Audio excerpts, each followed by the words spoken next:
Back in 2001, Bizarre Creations' Project Gotham Racing debuted as the premier Xbox driving game. It featured a variety of different cars and a ton of different tracks, as well as a ton of different licensed music, and just really presented itself as this great arcade-style survey racing game. It didn't have much in the way of realism. In fact, it rewarded this sort of a daring style of racing that you wouldn't necessarily want to do if you were actually on the road in one of these fancy sports cars and such. But it really distinguished itself with its own unique style of play, and it's gone on to spawn the new sequel, Project Gotham Racing 2, which is even more impressive and does more of what the original game did better, and now features online play, which is definitely one of the main attractions.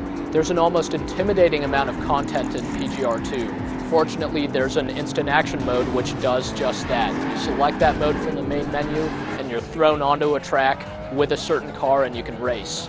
If you ignore the game's unique kudos system, this is actually a very, very straightforward game to play. You just sort of accelerate around a track, slow down around turns, and do standard racing game stuff like that. There aren't really any complex factors to take into consideration. There's very little in the way of kind of collision physics or anything like that. You don't tune your cars under the hood. This really is an arcade racing game masquerading as this realistic looking game, since it does in fact feature more than 100 different real-world vehicles and a ton of different real-world locations in which you can race. The main single-player mode of play takes you through a series of events through more than a dozen different car classes. You start off pretty humbly racing things like Honda Civics and what have you, and work your way up to the highest-end Ferraris. The game once again shines in the department of offering a ton of different vehicles to drive. PGR2 distinguishes itself by carrying both the Porsche and the Ferrari licenses, and it also has a number of other makes and models of cars ranging from Jaguar to Honda to Toyota. Really pretty much some of everything is in this game, and if you're a car enthusiast, you're definitely going to find a variety of vehicles that you'd like here. There are even some classic cars and such for good measure. Since this isn't a pure sim, the cars don't handle totally differently from one another, but do have pretty obvious differences between their top speeds and handling, and even their power sliding ability. Power sliding is one of the big things in PGR2, as it was in its predecessor. Basically, the game's kudos system rewards you for driving with daring and with style, and that's primarily manifested by your ability to power slide around corners in a controlled fashion.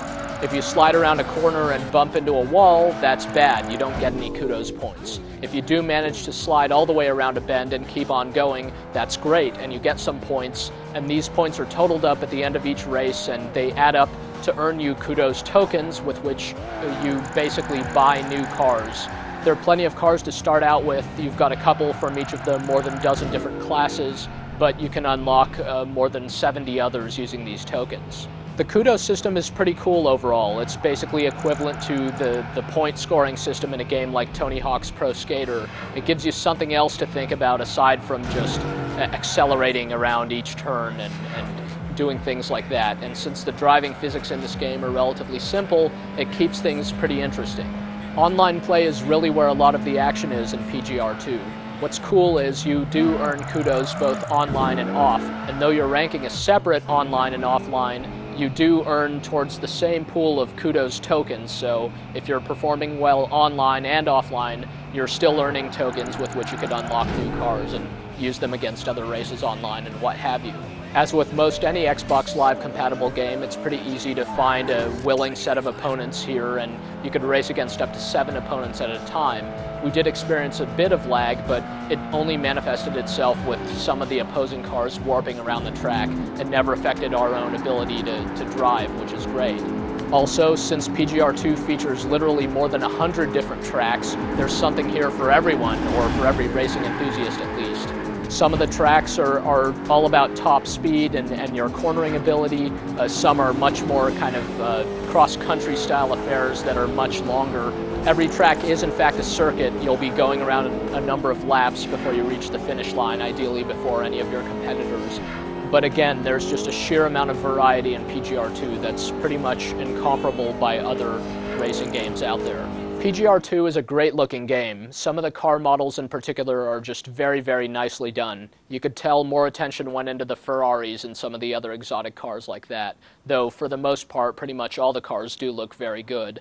Some of the track scenery can be pretty barren. The tracks themselves are rather narrow and don't always look fantastic, but again, for the most part, they look very, very impressive indeed, and there's some very nice lighting effects and kind of bump mapping effects on the roads to give the game a very realistic and very textured look. The audio is one of the game's highlights. The roar of the various cars' engines is good and all, but the soundtrack is really the main attraction where the sound is concerned. There are actually literally more than 200 songs on the soundtrack, and depending on which of the game's cities you're in, you'll hear different music that's specific to that region. So, for example, if you're racing in Moscow or Tokyo, you'll hear both DJs and music that's native to those particular regions.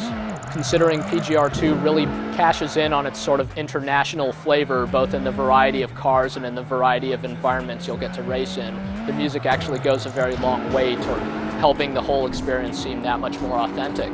For good measure, you could rip your own soundtrack if you want.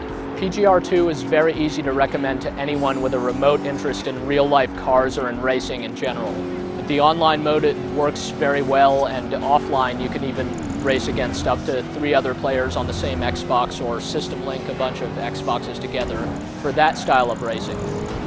The actual action on the track could have been somewhat more complex. It would have been nice to see some more lively collisions and some more kind of realistic maneuverings, but the kudos system makes things pretty entertaining in its own right, and just the sheer volume of stuff in this game makes it have a tremendous amount of lasting value. So by all means, if you're in any way interested in racing games, then definitely give PGR2 a look.